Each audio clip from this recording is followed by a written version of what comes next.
Graça e paz, amados. Amém? Permaneça de pé um instante. Quando eu estava ali, eu louvando ao Senhor com você, o Espírito estava ministrando ao meu coração de que o amor do Senhor está aqui. Eu estava sentindo o cuidado de Deus por cada um de nós. E eu me lembrei de uma história, o Espírito me fez lembrar de uma história em que um pastor chegou numa comunidade, ele tinha sido designado para pastorear uma igreja. E a primeira recomendação que fizeram para aquele homem foi: a primeira coisa que você precisa fazer é visitar um senhor que está em casa quase morrendo. Então ele ligou para a casa daquele senhor, daquele ancião, e falou com a filha dele, e marcou o dia para visitar aquele homem.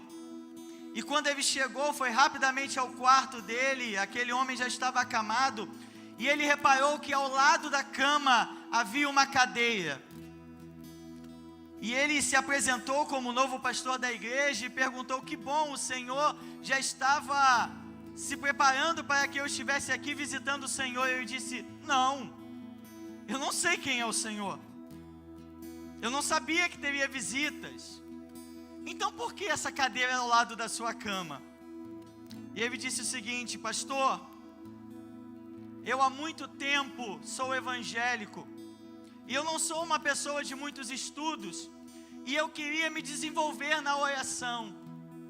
Então eu lia, ou tentava ler alguns livros sobre oração, mas as palavras eram muito difíceis, e eu mal passava da página 12. Até que uma pessoa disse algo para mim. Ela disse assim: orar é falar com Deus, como você fala com qualquer amigo. E eu criei uma estratégia, pastor. Eu coloquei uma cadeira ao lado da minha cama, e eu sei que Jesus está sentado naquela cadeira. Então eu falo com Ele como estou falando com você. E o pastor disse: e essa estratégia deu resultado? Ele disse: eu converso 2 horas por dia com o meu amigo. Então, depois de alguns dias, esse pastor recebe uma ligação da filha daquele homem, dizendo que ele tinha morrido. Mas ele disse: pastor, que coisa engraçada, meu pai morreu com a cabeça em cima da cadeira. O mesmo Deus que ouvia a oração daquele homem, o mesmo Deus que tinha intimidade com aquele homem, é o Deus que quer ter intimidade conosco. O mesmo Deus que convidou aquele homem a sentar no seu colo, é o Deus que te convida nessa noite a descansar nos seus braços. Então, enquanto nós fazemos essa declaração de fé cantada, descanse nos braços do Senhor, descanse no colo do teu Deus, porque Ele cuida de você. Vamos louvar.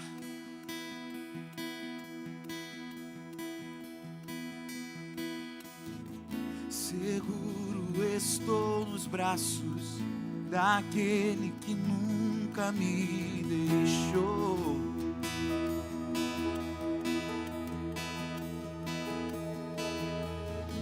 Seu amor perfeito sempre esteve repousando em mim.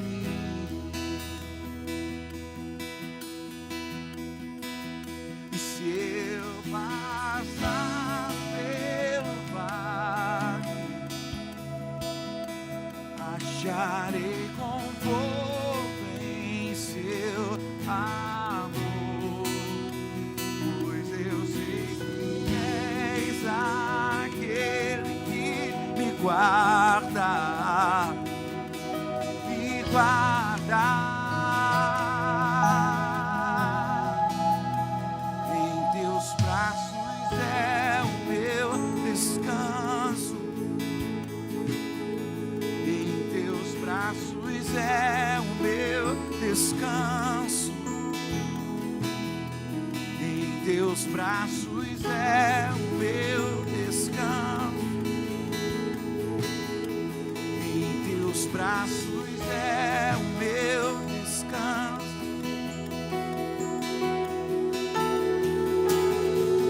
Seguro estou nos braços daquele que nunca me deixou.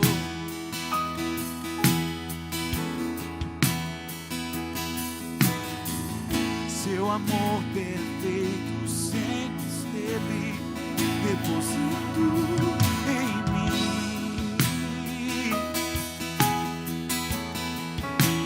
Se eu passar pelo vale,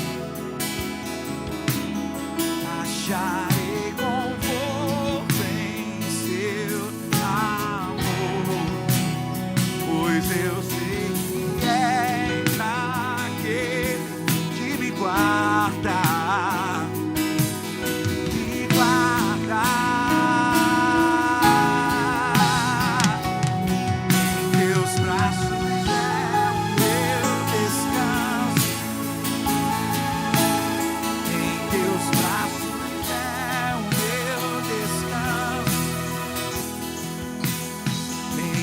Braços é o meu descanso, em teus braços é o meu descanso. Recaio em tua graça, recaio de novo em tuas mãos. Caio em tua graça,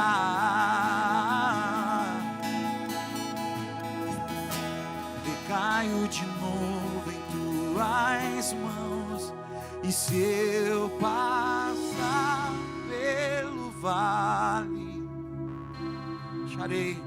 acharei conforto em teu amor, pois eu sei que és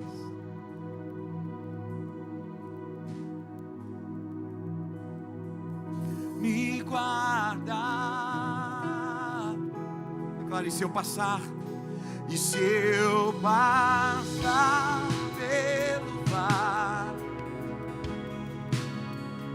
acharei todos, pois eu sei que és aquele me guardar.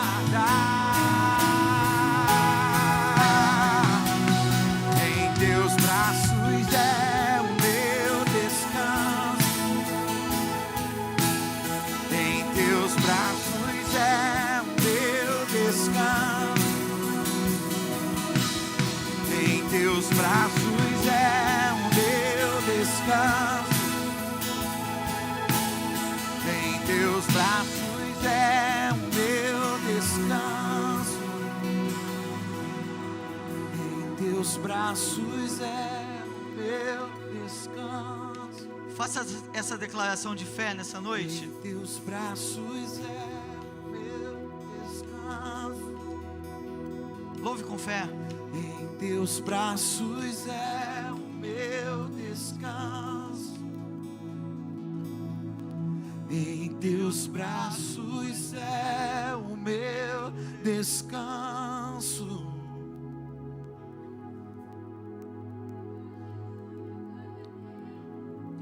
Você pode glorificar o nome do Senhor, você pode exaltá-lo. Você só encontra descanso nos braços dele. Deus é o nosso refúgio e a nossa fortaleza, socorro bem presente na hora da angústia. Abra comigo, por favor, sua Bíblia, no segundo livro da história dos reis de Israel e de Judá, segundo livro de Reis, capítulo de número 4, vamos ler o versículo de número 9, segundo livro de Reis, capítulo 4, verso 9. Amém? Amém? Amém.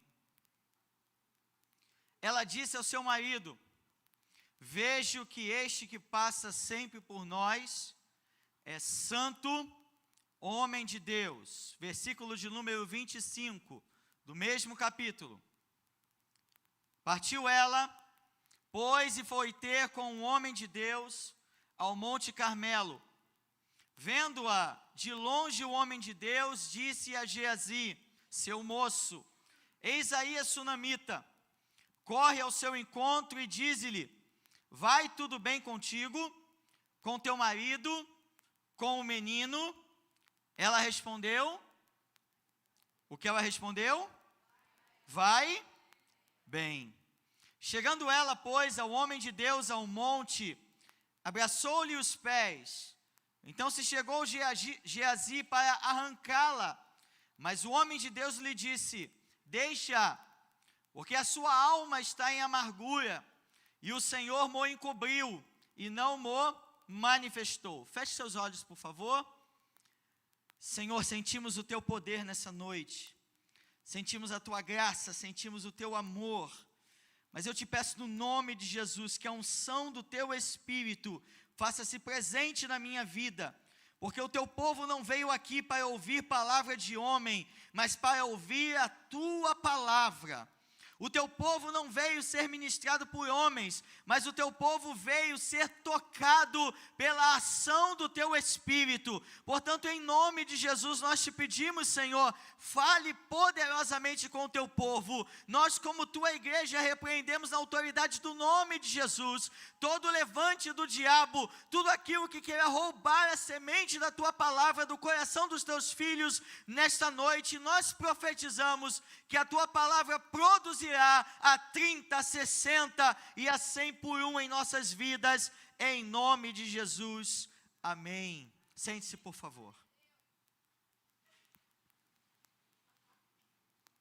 O profeta Eliseu, sucessor de Elias, aquele que tinha a porção dobrada do espírito de Elias, era alguém em que Israel confiava.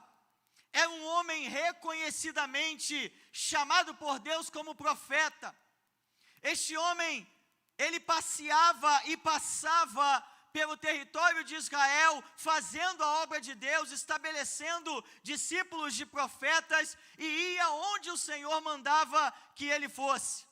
Este homem passava sempre por uma cidade chamada Sunem, que ficava no território da tribo de Issacar. Ele passando por essa cidade, ele foi constrangido por um casal a tomar uma refeição na casa deles. E ao tomar esta refeição, este casal, sempre que o homem de Deus passava por aquela cidade, o convidava e insistia que ele estivesse na casa deles. E ao estar com o homem de Deus, a mulher do casal disse ao seu esposo, no versículo 9, vejo que este que passa sempre por nós é um santo homem de Deus. E eles tiveram uma ideia, eles resolveram construir sobre o terraço da sua casa um quarto para que o homem de Deus, para que o profeta Eliseu pudesse sempre que passasse por ali, poder descansar das suas viagens. Então eles fizeram um quarto e colocaram uma cama, uma mesa, uma cadeira e uma lamparina para que ele pudesse pousar ali. Eliseu fica tão agradecido por aquilo que eles fizeram por ele, que manda chamar aquela mulher que a Bíblia chama de sunamita e perguntou: o que eu posso fazer por você? Será que eu posso conversar com o rei, pedir um favor ao rei ou ao comandante da guarda para que eles façam algo por você? E ela disse: não há nada que eles possam fazer por mim, eu não tenho falta de nada. E aquela mulher voltou para a sua casa e o homem de Deus continuou inconformado por não devolver o presente que eles haviam dado a ele. E Geazi, o seu moço, aquele que o servia, observa que na família daquele homem e daquela mulher faltava um filho. Eles não tinham um filho, eles não tinham um descendente. E o marido daquela mulher já era velho. A Bíblia diz isso. Então, Eliseu manda chamar de novo a sunamita. E ele diz: daqui a 1 ano, você estará abraçando um menino. E a mulher não acredita na palavra do homem de Deus. Ela diz: não minta a sua serva. Mas a despeito dela não crer naquilo que Eliseu havia dito pelo poder do Espírito do Senhor, aquela mulher engravida, e conforme a palavra de Eliseu, dentro de 1 ano, ela está carregando um filho nos seus braços. O tempo passa, alguns anos se passam. Agora aquele menino está junto com o seu pai na cega de trigo, ceifando o trigo. Quando de manhã cedo ele grita: ai, a minha cabeça, a minha cabeça. Os biblistas não sabem, a Bíblia não dá detalhes do que aquele jovem teve. Alguns falam de aneurisma cerebral, outros de alguma outra doença, mas o fato é que ele tem terríveis dores de cabeça. O seu pai manda que um servo o leve até a sua mãe. E lá ele deita no colo da mãe e fica até o meio-dia, quando ele morre. Então aquela mulher leva o seu filho até o quarto do homem de Deus, o coloca sobre a cama de Eliseu e chama o seu marido e diz para que ele mande que um dos seus servos preparasse uma jumenta para que ela fosse atrás do homem de Deus. E além da jumenta, que mandasse um servo ir com ela. Nesta época, Eliseu estava no Monte Carmelo, na região do Monte Carmelo, que ficava a aproximadamente 32 quilômetros de Sunem. E ela vai, e ela dá uma ordem ao seu servo: não diminua a marcha, até eu mandar você parar.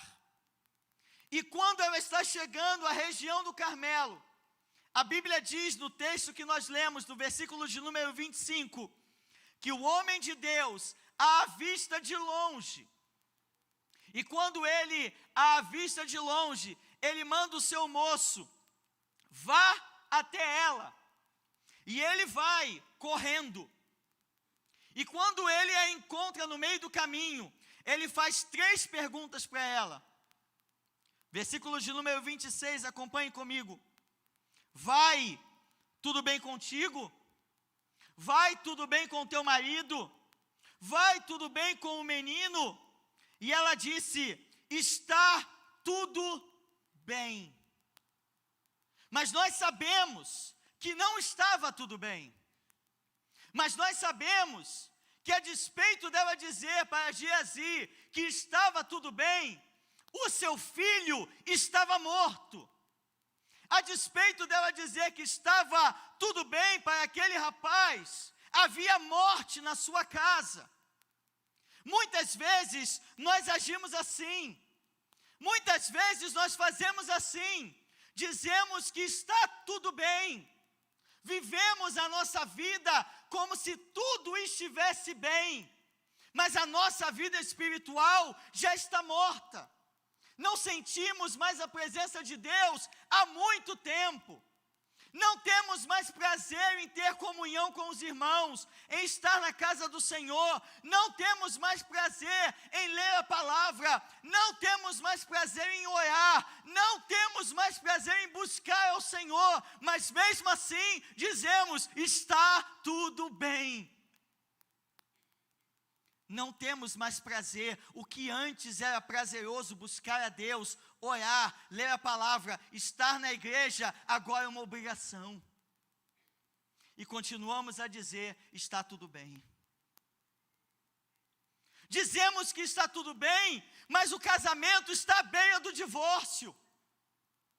Dizemos que está tudo bem, mas não dormimos mais na mesma cama com o nosso cônjuge. Dizemos que está tudo bem, até andamos de mão dada pelas ruas, pelo shopping ou por onde nós fomos, mas só Deus sabe o que acontece do portão para dentro. E dizemos que está tudo bem. Os nossos filhos não nos respeitam mais, não temos mais a mesma relação, o mesmo relacionamento. Os nossos filhos que antes estavam na casa de Deus, os nossos filhos que antes buscavam a Deus, não buscam mais. Não querem mais estar em comunhão com o Senhor, e nós continuamos a dizer: está tudo bem. É por isso que o tema da mensagem de hoje é verdade ou aparência, qual a sua escolha? A palavra de Deus diz em Apocalipse capítulo 3, versículo 1, e ao anjo da igreja de Sardes, assim fala aquele que tem os 7 Espíritos de Deus e as 7 estrelas na sua mão. Você tem aparência de quem está vivo, mas você está morto. Uma igreja que tinha aparência de quem estava viva, mas na verdade estava morta. Uma igreja que, se as pessoas olhassem para os seus cultos, uma igreja que, se as pessoas olhassem para os seus membros, uma igreja para que, se as pessoas olhassem para a intensidade do seu louvor, da sua adoração, diriam: uau, que igreja, que palavra, que culto! Mas o Senhor não estava nela, eles tinham a aparência de quem estavam vivos, mas na verdade estavam mortos. Deus fala em Marcos capítulo 11, a partir do versículo 12, quando Jesus está saindo de Betânia e voltando para Jerusalém. Ele está no caminho e no caminho ele tem fome. Então ele vê uma figueira com muitas folhas. E ele chega nesta figueira com muitas folhas para procurar figo. E Marcos diz, porque não era tempo de figos. Mas se não era tempo de figos, por que Jesus foi procurar figos na figueira? Porque a figueira, ao contrário de todas as outras árvores, ela primeiro coloca o seu fruto. Primeiro o fruto brota e depois brotam as folhas, depois surgem as folhas. Então, se aquela figueira estava repleta de folhas, qualquer pessoa pensaria que ela também estava repleta de frutos. Assim somos muitos de nós, assim somos nós, meus amados. De longe, parecemos que temos fruto. Quando as pessoas olham de longe, pensam, esse tem fruto, essa tem fruto. Mas quando chegam perto, de longe, parece que é homem de Deus. De longe, parece que busca o Senhor. De longe, parece que tem fruto. De longe, parece que tem vida com Deus. Mas quando se chega perto, não se vê nada, somente folhas. Mas quando se chega perto, se pensa, uau, não tem fruto. Parece que tem fruto, mas não tem. Talvez você volte para o texto que nós lemos no início e você diga, Edson, mas a mulher disse que tudo ia bem, porque ela falou com Geazi, ela não falou com o profeta. Eu já ouvi várias pregações dizendo isso. Que ela disse que tudo ia bem, porque não era Geazi que ia resolver o problema dela. E se não era Geazi que resolveria o problema dela, por que ela deveria falar? Nada mais longe da verdade. Lembra, a mulher está vindo, Eliseu a vê de longe, e manda Geazi falar com ela. Geazi vai, e a mulher está em cima de uma jumenta. E uma jumenta corre a 54 quilômetros por hora. E ela chega, ela fala isso para Geazi, mas ela chega primeiro ao homem de Deus. É claro, primeiro ao homem de Deus em relação a Geazi. E quando ela chega, versículo de número 27, acompanhe comigo, por favor.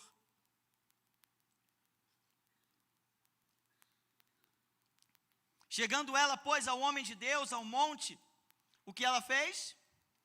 Abraçou-lhe os pés. Isto é único na Bíblia. Somente esta mulher tem este ato de abraçar os pés de alguém. Só que ela abraça os pés de Eliseu e ela não fala nada. Dá tempo de Geazi chegar, ver aquela mulher aos pés de Eliseu e tentar arrancá-la. E o homem de Deus fala, não arranque-a, porque o coração dela está amargurado, mas o Senhor não me revelou o que é. Imagine você, mãe, com o seu único filho, chegando diante do homem de Deus, o que você faria? A primeira coisa que você faria você gritaria: o meu filho morreu! Mas aquela mulher não fez isso. Ela ficou abraçada aos pés do homem de Deus e também não disse nada. Essa mulher representa as pessoas que estão na presença de Deus, na presença de um homem de Deus, mas não abrem a sua boca para falar dos seus problemas. Estão na presença de um homem de Deus, estão na presença de quem pode fazer alguma coisa por elas, mas não falam nada. Sabe por que isso, meus amados? Porque a igreja precisa ser uma comunidade terapêutica, onde as pessoas têm a liberdade de falarem abertamente dos seus problemas. Nós precisamos voltar a ser uma comunidade terapêutica, onde entendamos que estamos no processo de crescimento, no processo de discipulado, num processo de santificação, num processo de sermos transformados de glória em glória, e que a obra do Senhor ainda não acabou, nem na sua e nem na minha vida. O que nós precisamos entender é que aqui, a nossa igreja, a igreja do Senhor Jesus, precisa voltar a ser um hospital. Uma vez eu publiquei no meu Instagram uma frase dizendo o seguinte: a frase dizia: se a igreja é um hospital, onde estão os médicos? E muitos me criticaram com essa frase dizendo: não, Jesus é o médico dos médicos. Nós somos apenas enfermeiros, no máximo auxiliares de enfermagem, foi o que disseram. Agora pense comigo, vamos pensar um pouco. Você vai ao médico com uma dor de garganta, uma inflamação na sua garganta. O médico tem poder de curar você? Tem poder? Não. Qual é a função do médico? Indicar a cura. Jesus não é o médico, Jesus é a cura.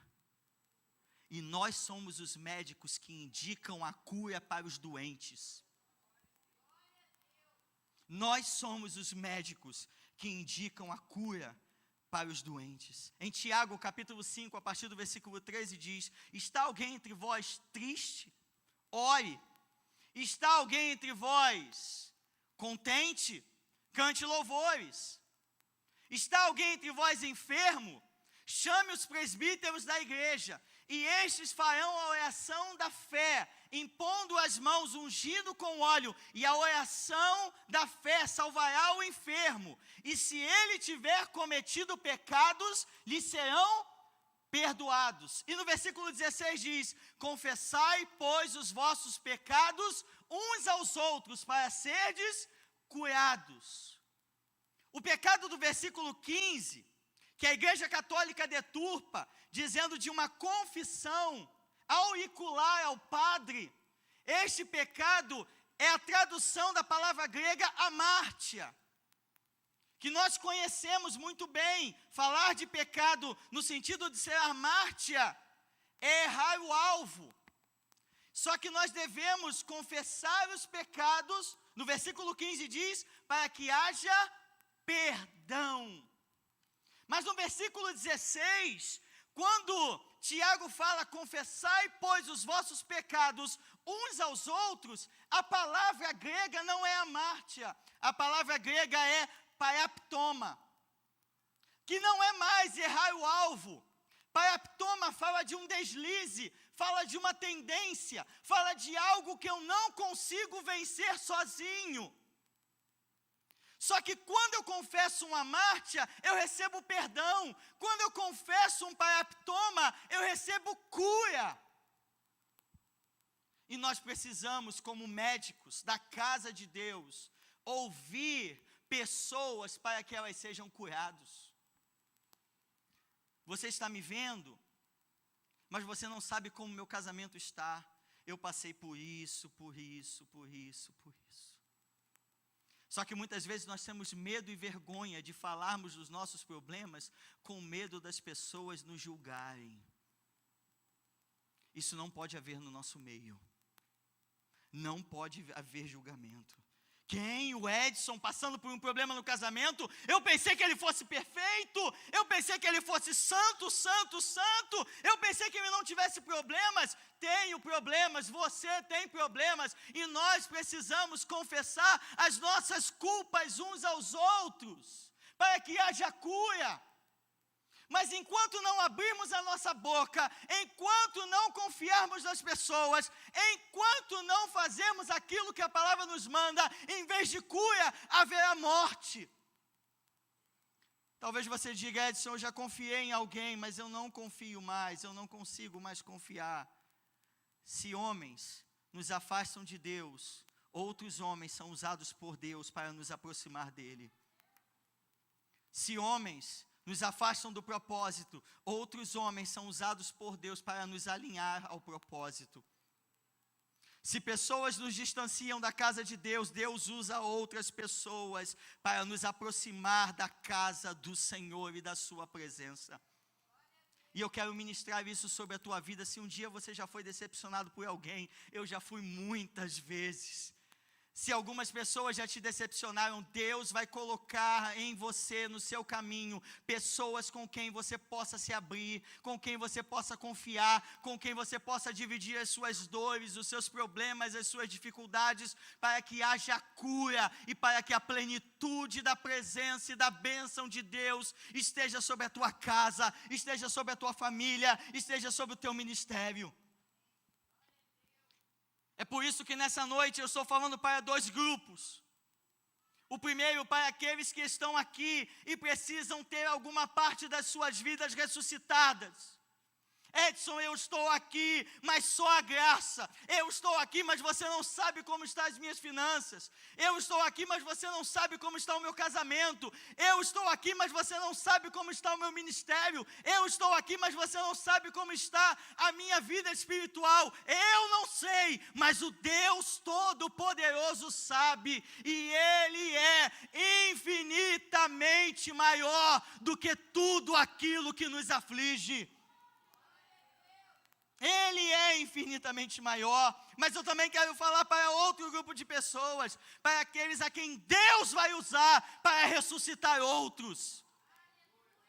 Deus conta com você para ressuscitar outros. Deus conta com você para quando pessoas chegarem perto de você e disserem: o meu casamento está destruído, você assumir aquela família e dizer: o teu problema é o meu problema, eu vou orar por você, como se eu estivesse orando pelo meu casamento, eu vou orar por você, eu vou jejuar por você, como se eu estivesse fazendo por mim mesmo. Deus quer te usar, diga isso para o seu irmão: Deus quer te usar. Deus quer te usar para ressuscitar outros. Deus quer te usar para ressuscitar outros. Venha comigo, por favor, versículo 32, do mesmo capítulo 4 de 2 Reis.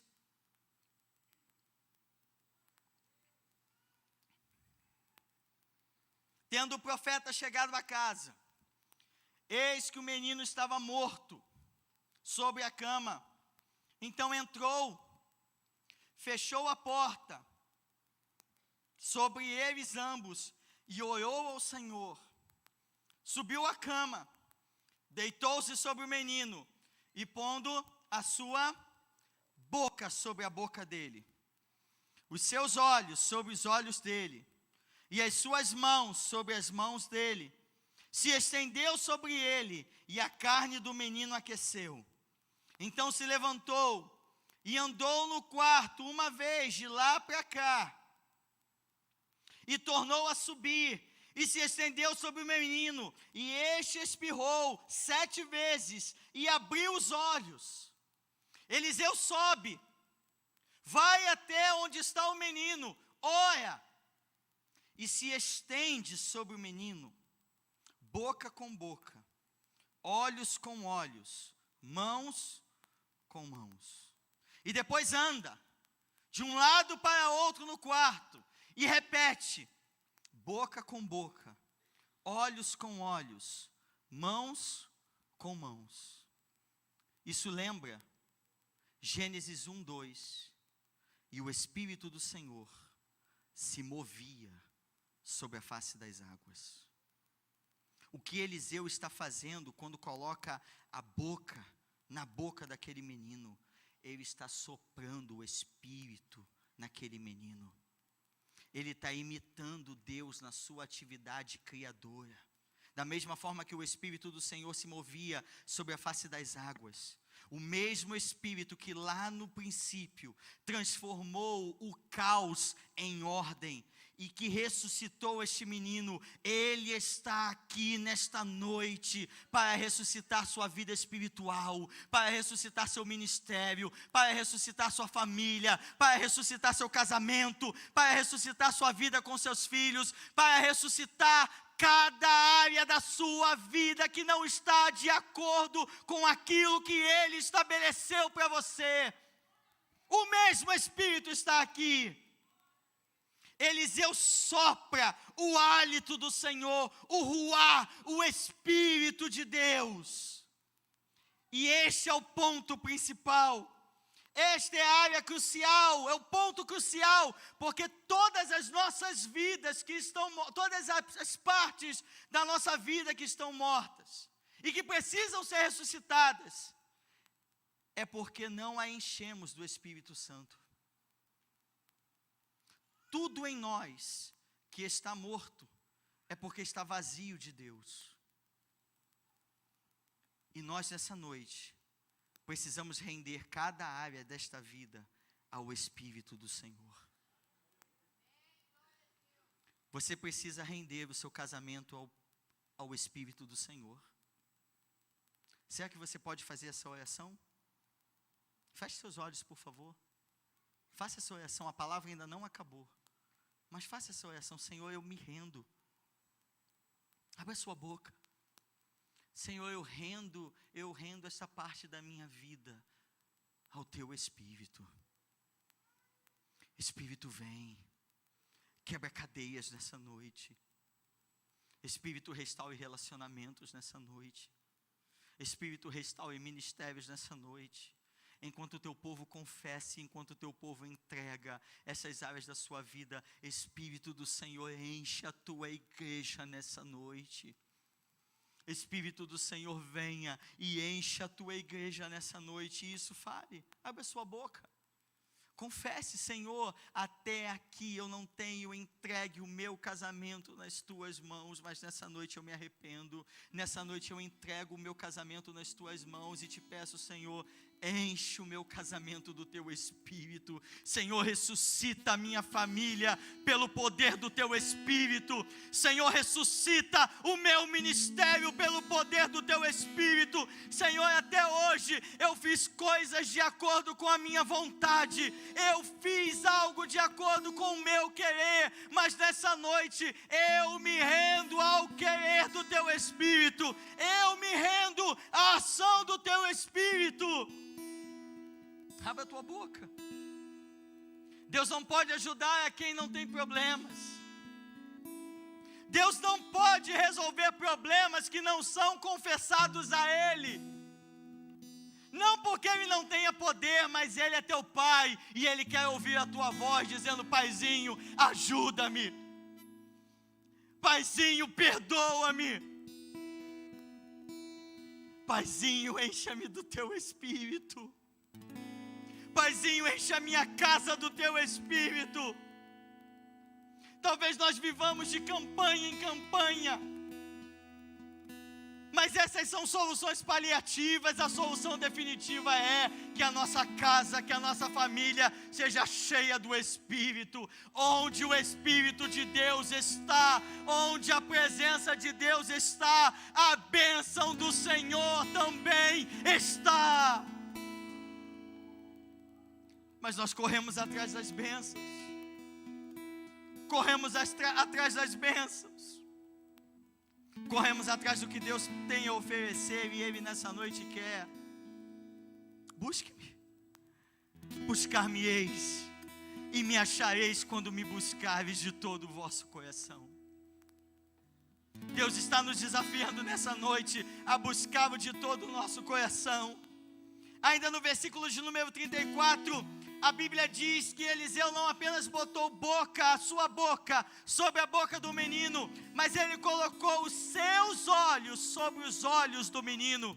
Ezequiel capítulo 1, versículo 1 diz: e aconteceu que no ano de número 30, ao 4º mês, ao 5º dia do mês, os céus se abriram para mim, e eu vi visões de Deus. Quando somos cheios do Espírito Santo, os céus se rasgam, e nós começamos a ver como Deus vê. Começamos a enxergar o que Deus enxerga. Começamos a enxergar o que Deus enxerga. O povo de Israel enxergava um gigante, Davi enxergava um incircunciso.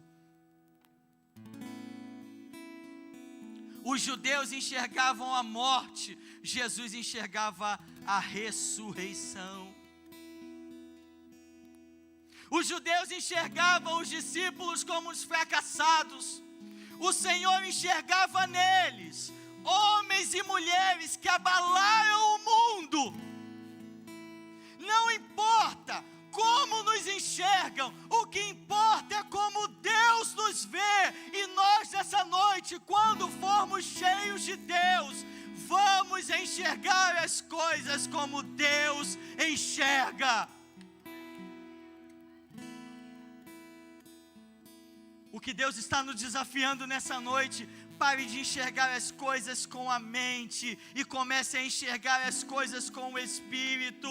Pare de ver as coisas no mundo natural e comece a enxergar as coisas no mundo espiritual. Pare de dizer que não tem jeito, pare de dizer que não há como, e comece a dobrar os teus joelhos, comece a interceder, comece a clamar o céu, porque o céu, o sobrenatural, ele desce para quem é cheio do Espírito e para quem clama que o céu desça. Chega de depender de homens, vamos depender de Deus.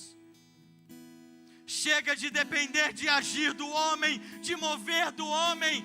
A palavra de Deus nos diz que maldito é o homem que confia no homem e faz da carne mortal o seu braço. Bendito é o homem que confia no Senhor e cuja esperança é o Senhor. Ah, Senhor, tira as escamas dos nossos olhos nessa noite. Precisamos ver não de forma natural, mas precisamos ver o sobrenatural. Precisamos ver aquilo que o Senhor vê. Precisamos enxergar aquilo que o Senhor enxerga. Coloque profeticamente, por favor, a mão sobre os seus olhos. Senhor, retire as escamas dos nossos olhos. Nós queremos ver, nós queremos ver, nós queremos ver. Nos dê visão, Senhor. Tire a mão dos seus olhos profeticamente. Tire as mãos.